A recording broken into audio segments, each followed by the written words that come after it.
Продолжуваат вработувањата во јавната администрација. Власта порачува, изборите нема да ги стопираат овие вработувања. Ресорниот министер тврди станува збор за жива материја. Луѓе доаѓаат и си одат. Од Министерството за администрација и денеска повторуваат, се работи за потреби на институциите, а не за предизборни вработувања.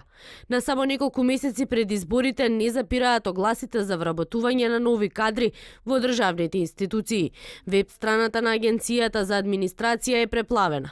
Министерствата и општините вработуваат раководители, советници, референти, помлади соработници.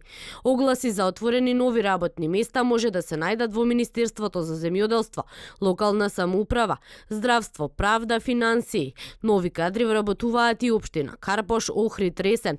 Активен оглас за вработување на 8 нови работни позиции има и во регулаторната комисија за енергетика, каде досега од сите огласи може да се забележат понудени највисоки месечни примања. Да, и ќе распишуваме. И то цело време го велам. Нема да стопираат вработувањата. Институциите имаат потреби, тоа е жива материја. Не распишува Министерството. Ние немаме евиденција кому што му треба. Зато има раководители на институции.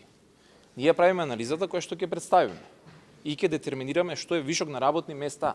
Според опозицијата, ваквиот потек на власта представува предизборен подкуп на гласови. Ние сме сведоци на вандалско и расипничко искористување на буџетските пари за партиски цели. На 20.10.2019 година до денес објавени се над 1.200 јавни огласи за вработување, а над 2.200 извршители во институции на определено и неопределено работно време.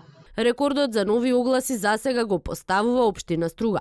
Градскиот татко Рамис Мерко во општината која се дави во долгови има потреба да вработи нови 30 лица. Новите вработувања во јавната администрација доаѓаат во период кога се очекува спроведување на проектот најавен од ресорниот министер Манчевски за префрлање кадар од јавниот во приватниот сектор. Проект со кој треба да се детектира што е вишок на работни места, зашто во тек се анализите.